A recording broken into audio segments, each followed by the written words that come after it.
So 3 months ago, I decided to invest a small amount of money into a DeFi project called Anchor Protocol. This project has been gaining popularity throughout the crazy volatility of the crypto market as it touts itself as a savings protocol. Sitting on the Terra network, the Anchor Protocol has been growing steadily, growing their total locked value from $70 million in March of 2021 to over $10 billion as of this recording. And in my first 6 weeks with Anchor Protocol, my $233 savings grew to $238. That's basically around a 2% growth, which is very impressive despite being a very small amount. My best high yield savings account right now is with Ally Bank, and it only boasts an APY of 0.5%. It's been 3 months now, and there has been some changes along the way. So in this video, I'm going to share with you what were my results with Anchor Protocol after 3 months, and what are some updates with the Terra network and Anchor Protocol itself, and also what are my plans with the platform moving forward. So first, let's talk about an update with the Terra network. The Terra ecosystem is becoming a favorite in the crypto space, especially with its Terra USD or UST that is pretty much a stable coin used in the Anchor protocol. But while that growth and widespread adoption is really good, it has brought some issues to light. The recent volatility in the space has prompted Terra's team to look into backing its stable coins with Bitcoin reserves. UST ran into some trouble earlier this year because of its close connection to the DeFi project Wonderland. When news that one of its leadership was a known crypto scammer, a flood of users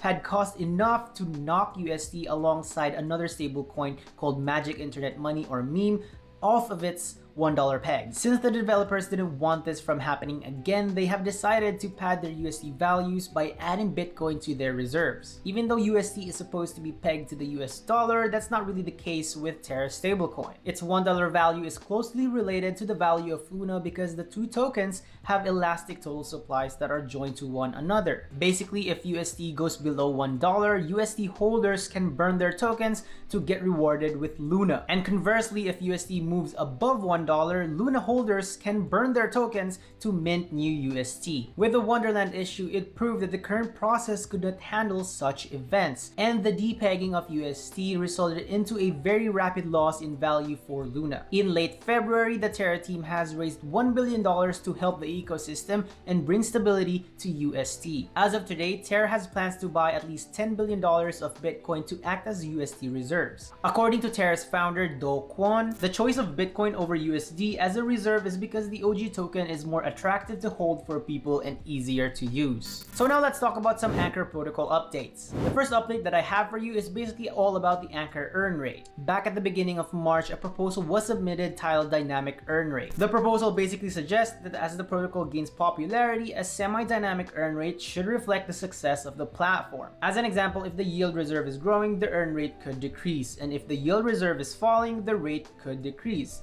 The rate of change in the yield reserve is taken from a 1-month period, and to make the earn rate more stable, a limit of 1.5% per period on the earn rate will also be implemented. And this is basically the formula that they use. This earn rate change is then added or subtracted to the current targeted deposit rate, which is, by the way, right now is around 19.4%. The next update with Anchor didn't exactly happen inside the platform, but with its partnership with a very big blockchain. The Avalanche network announced in late January that they're bringing in Terra USD or UST as the main stablecoin on its network.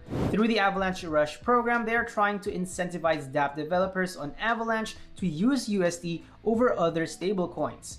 Pangolin, a native DEX on Avalanche, announced its participation in the Avalanche Rush program and states that the move is part of its commitment to support decentralized stablecoins that push the boundaries of innovation. And because of this, Avalanche users can now stake their UST in the Anchor protocol without having to take their funds off-chain. This marks Avalanche as the first non-Terra chain to offer low volatility, high percentage yields through Anchor. And those are the updates with the Anchor protocol and the Terra network. So let's go into what were my results with Anchor protocol after 3 months. And with all the updates and all the good news with the Terra network and the Anchor protocol, you can pretty much see why I've stuck with this project ever since I started with it. The potential of Anchor is so huge that it's hard not to see it making bigger leaps in the future. More partnerships are being made, more dApps are being developed in the Terra network, and there is more utility coming our way in the next months and years. So I started with Anchor back in November 16 with a $233 investment well, no, not investment anymore, but savings. And in my first 6 weeks,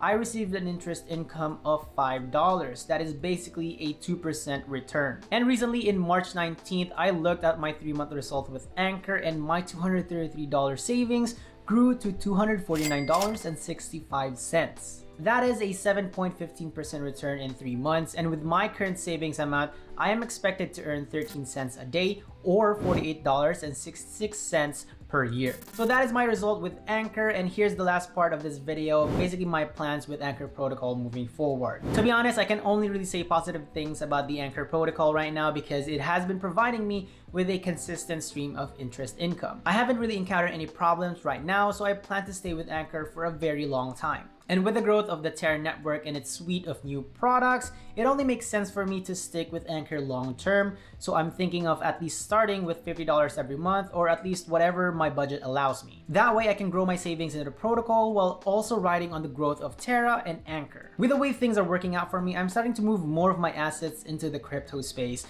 I don't have the balls yet though to kind of like move everything that I have into the crypto space, unlike other YouTubers out there that you see, but that is basically a plan that I'm starting out this year. I'd rather take it slow, feel out the platform first, and see if it even makes me more passive income. Because guys, at the end of the day, that is pretty much the goal, to make money and build wealth in the crypto space so that we can use that same money and generate more passive income. And that's all I got for you. Thank you so much for watching my 3-month result video for Anchor protocol. If you have any questions regarding the platform or any updates with Terra and the platform itself or Anchor, then let me know in the comments below. And also, if you like content just like this one, make sure to subscribe to the channel, like this video, and also share this video. And by the way, I am going to post a tutorial video on how to invest in the Anchor protocol soon, so stay tuned for that. And also, if you are on Instagram, please add me there at DailyDread so that we can chat, collaborate, and maybe even exchange some ideas. Thank you again so much for watching the entire video. I really appreciate you doing that. Have a wonderful and awesome day. I will see you in the next video. Bye.